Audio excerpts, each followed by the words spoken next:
결혼을 앞두고 있던 31살 여자입니다. 대학생활 중 교수님의 추천 덕분에 조건이 괜찮은 회사에서 좋은 조건으로 남들보다 일찍부터 일을 시작할 수 있었습니다. 일이 바쁘다 보니 돈 쓸 시간도 없어 통장에 돈이 차곡차곡 쌓이더라고요. 하루하루 일에 지치고 피곤했지만 매일같이 불어나는 돈을 보면서 힘든 것도 있고 열심히 살았습니다. 그렇게 모으던 돈이 어느 정도 시간이 지나니 상당한 목돈이 되더라고요. 약간 모자라던 돈은 어머니가 도와주시게 되면서 제 명의로 아파트를 하나 구입하게 되었습니다. 살기 위해 마련한 집은 아니었습니다. 재개발 호재가 있다는 정보를 입수해서 어머니와 상의 끝에 투자식으로 사놓은 집이었어요. 저는 여전히 회사 근처에 있는 월세방에서 출퇴근을 하고 있고 제가 산 집은 사실 회사에서도 거리가 상당히 먼 편이기 때문에 애초에 거주 목적으로 구매한 집은 아니었습니다. 집을 산 지도 아직 몇 년이나 지났는데 호재만 그대로 있고 재개발은 되지 않았습니다. 대신 집값이 엄청나게 많이 올라 있는 상태예요. 제가 샀을 때와 비교해서 벌써 2억 5천이나 상승해버렸습니다. 결혼을 앞두고 있던 남자친구한테는 제가 아파트를 가지고 있다는 사실을 숨겼어요. 앞으로 어떻게 될지도 모르는데 제가 가진 재산들을 벌써부터 오픈할 필요가 없다고 생각했거든요.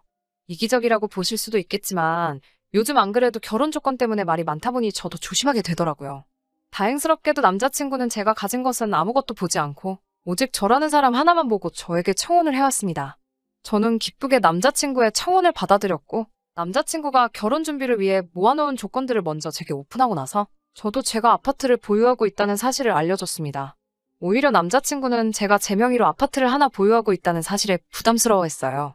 신혼집은 예비시댁에서 해주기로 했는데 그 아파트를 예비신랑의 명의로 해놓는 대신에 제 소유의 아파트도 똑같이 공동명의로 하지 않고 그대로 제 명의로 남겨두기로 했습니다. 제 명의의 아파트는 제 직장에서도 남자친구 직장에서도 거리가 상당히 되는지라 거기서 살면서 출퇴근하기에는 무리가 있었고 재개발을 앞두고 있는 구축 아파트인지라 주차장도 협소해서 두 사람 앞으로 자가용을 한 대씩 사는 것보다 차라리 새 신혼집을 구하는 게 오히려 경제적이겠더라고요. 그렇게 이런저런 조건들을 조율해가며 저도 꽃피는 5월에 신부가 되기만을 기다리고 있었습니다. 남편에게는 누나가 한 명 있습니다. 저한테는 신우가 될 사람이고 남편과는 1살, 저와는 3살이 차이가 납니다. 예비 신우는 저와 남자친구가 연애를 하던 중에 결혼을 하게 되었고 남자친구와 결혼식도 같이 다녀왔었습니다. 그때는 남자친구가 저에게 청혼하기 전이었어요. 예비 신우가 결혼할 때까지는 전혀 모르는 사이였는데 결혼식 이후로 몇 번 만나게 되면서 신우와 자주 시간을 보내게 되었습니다. 성격이 서글서글하고 친근하니 굉장히 좋더라고요. 제가 외동으로 자라서 그런지 언니가 있으면 참 좋았겠다는 생각이 들었는데 시언니이기는 하지만 성격이 잘 맞으니 정말 언니가 새로 하나 생긴 것 같았습니다. 나름 죽도 잘 맞는 데다가 취향도 비슷해서 쇼핑도 자주 다니고 심지어 입맛까지 비슷해서 둘이서도 자주 놀러 다녔어요. 오죽하면 남자친구가 자기만 빼놓고 둘이서 놀러 다닌다고 질투를 할 정도였습니다. 예비 시부모님도 저랑 신우가 친하게 지내는 모습을 보면서 둘이 전생에 친자매였나 보다 하면서 흐뭇해하기도 했어요.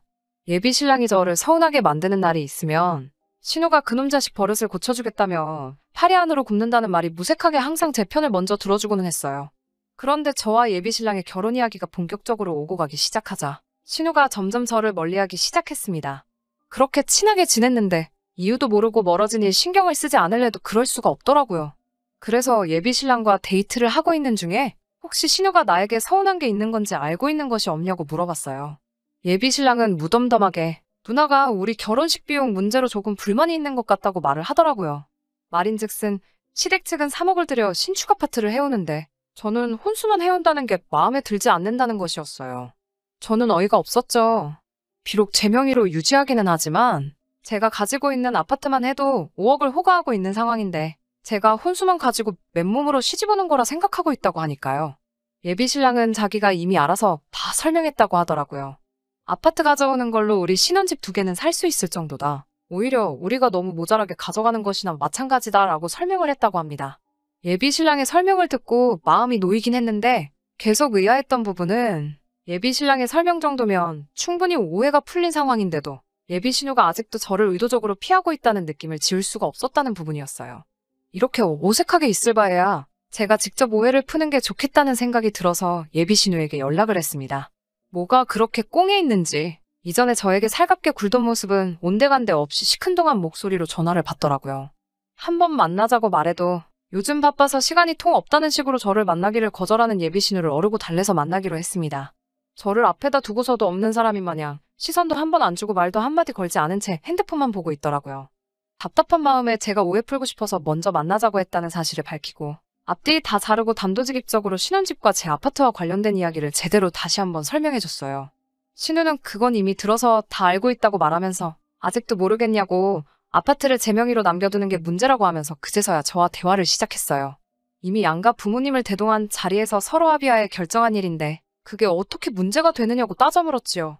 이미 제 거인 아파트를 제가 그대로 가지고 있는 게 문제라고 하면서 그러면 우리 집은 3억을 들여서 결혼을 준비하고 있는데 저는 5천만 가지고 오는 거나 마찬가지 아니냐면서 너무 도둑놈 신보가 아니냐고 하더라고요.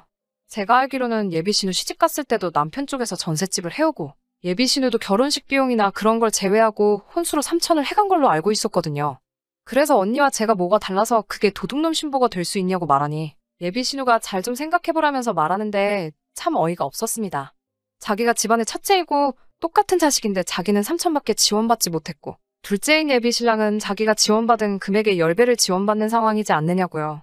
똑같은 자식이니 결혼할 때 지원받는 것도 똑같아야 하지 않냐면서 제가 남편과 결혼해서 살게 될 신혼집을 공동명의로 만들고 제가 보유하고 있는 아파트는 1억 5천을 깎아서 자기한테 넘기라고 제안을 해왔습니다. 그러면 자기도 시세보다 1억 5천을 싸게 아파트를 구하게 되는 거니 예비신랑과 결혼자금을 똑같이 지원받은 거나 다름없어지는 거와 마찬가지라면서요. 제가 그렇게만 해주면 자기도 더 이상 이 결혼에 대해서 아무 말도 꺼내지 않겠다는 말을 해왔습니다. 자기한테 1억 5천을 싸게 팔아도 제가 아파트를 구매했을 때보다 비싼 값에 사가는 거나 마찬가지니 결과적으로는 저한테도 이득이지 않냐는 말도 안 되는 계산법을 쓰면서 저를 설득하려고 했어요. 저는 외동이니까 자기가 지금 느끼고 있는 불공평함을 저는 절대 이해하지 못할 거라는 말을 하면서요. 저도 같은 여자지만 예비신우의 말도 안 되는 억지를 계속 들어줄 수는 없었어요.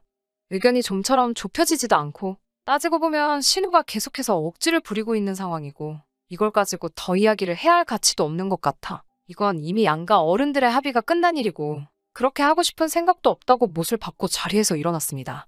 신우와 헤어지고 나서 예비신랑하고 통화를 해서 이 사실을 전부 다 말해줬어요. 예비신랑도 도대체 신우가 무슨 생각을 가지고 있는지 이해를 못하겠다고 하더라고요. 본인이 잘 말해볼 테니 너무 걱정하지 말라는 말 한마디 듣고 전화를 끝냈습니다. 그날 저녁에 예비씨 어머니한테서 전화가 왔어요.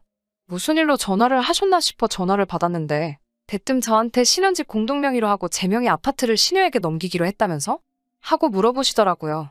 예비신랑이 말을 했는지 안 했는지는 모르지만 예비시어머니는 이미 예비신우가 저한테 꺼낸 말도 안 되는 조건에 제가 그렇게 하기로 했다는 식으로 말을 했는가 봐요. 뭔가 오해가 있으신 것 같다고. 저는 신우 제안에 그렇게 하겠다고 한 적도 없고 앞으로도 그렇게 할 생각도 없다고 말씀드렸어요. 예비시어머니는 실망스럽다는 말투로 그러냐? 하고 대답하셨어요. 잠깐 조용히 계시다가 그러지 말고 그냥 아파트를 신우에게 넘기라고 이번엔 시어머니가 나서서 저를 회유하려 드시더군요. 제 다른 것도 참 마음에 들었지만 무엇보다 신우와 제가 서로 친자매처럼 사이좋게 지내는 모습이 좋아 결혼을 허락한 거나 마찬가지라고 하시면서 제가 억지 부리고 있는 것 때문에 남매가 의가 상하는 것 같아서 마음이 아프다는 말로 시작을 하셨습니다. 신혼집을 공동명의로 돌리면 되지 않느냐.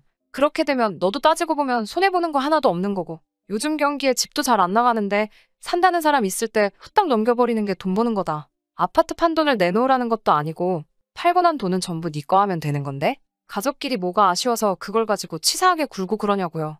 집값 오른 것만 따지면 결과적으로 제가 돈 번 거나 마찬가지라는 똑같은 소리를 하고 있더군요. 아는 사람끼리 원래 돕고 사는 거라고 지금이야 돈 얼마 손해보는 것 같아 아까운 마음이 들기도 하겠지만 그 복이 다 나중에 저한테 들어올 거고 어차피 결혼해도 거기에 살지도 않을 건데 뭐하러 요즘 같은 시대에 집을 두 채나 가지고 있느냐. 자꾸 욕심부려봐야 좋을 거 하나도 없다. 뭐 이런 식으로요. 제가 아파트를 살 때 저희 집에서 일부 도와준 부분이 있기는 하지만 이미 예비신랑을 만나기 전부터 제 소유였던 아파트이기도 했고 아직 재개발도 시작되지 않아 아직도 투자 가치가 충분히 있는 아파트인데 신우에게는 물론 그 누구에게도 헐값에 넘길 생각도 없고 꼭 그래야만 한다면 그냥 이 결혼은 없던 걸로 하겠습니다. 죄송합니다. 하고 전화를 끊었어요. 답답해서 창문에다 대고 소리라도 지르고 싶은 심정인데 한술 더 떠서 예비신랑에게 조금 섭섭하다는 문자를 받았습니다. 대체 뭐가 그렇게 섭섭하길래 나한테 그러는 거냐고 전화를 걸었어요. 예비신랑은 누나도 어머니도 저를 다 이미 한 가족이라고 생각해서 그러는 건데 어떻게 단호하게 그럴 수 있느냐. 자기와 좀 더 상의하고 정해도 늦은 게 아니지 않았느냐고요. 믿었던 예비신랑까지 저러고 있으니 정말 억장이 무너지더라고요. 어머니도 저를 너무 계산적인 사람이라고 하고 신우까지 가세해서 그런 사람인 줄 몰랐는데 완전 사람 잘못 봤다고 하고 있으니 자기가 나서서 해결하려고 해도 어쩔 도리가 없다고 합니다. 그래서 저도 열이 받아서 예비 신랑에게 그냥 결혼하지 말자고 했어요. 결혼했다가는 나를 완전 봉으로 보는 시가족들 등살에 제 성격까지 버릴 것 같아 더는 못하겠다고 말했습니다. 아직 저희 부모님께는 말씀드리지 않았는데 제 아파트를 예비시댁에서 포기한다고 하더라도 저는 더 이상 결혼하고 싶은 마음은 없습니다. 저는 이미 마음 굳혔거든요. 예비 시부모님부터 신우의 남자친구까지 며칠째 계속 저한테 전화를 하고 있는데 한 통도 받지 않았습니다. 그 아파트 제 명의로 평생 가지고 있을 생각도 없습니다. 남편 될 사람한테 저도 확신이 섰을 때 그때 가서 공동명의로 바꾸던지 처분해서 공동의 재산으로 만들던지 할 생각이었어요. 그 부분은 이미 예비신랑 쪽에서 신혼집을 해오고 각자의 명의로 하자고 할 때도 확실히 밝힌 부분이고요. 제가 예비신랑 가족들 말 맞다나 계산적이고 나쁜 사람인 건가요?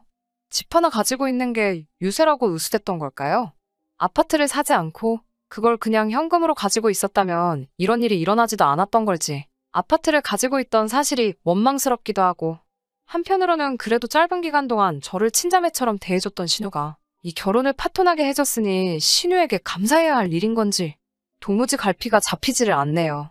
제 사연은 여기서 그만 끝내도록 하겠습니다. 목에 칼이 들어와도 파혼할 생각이니 그 부분에서는 걱정해주지 않으셔도 될 것 같아요. 아직도 제가 욕심부려 잘못한 건지 잘한 건지 도무지 모르겠어서 답답한 마음에 사연 보내보았습니다.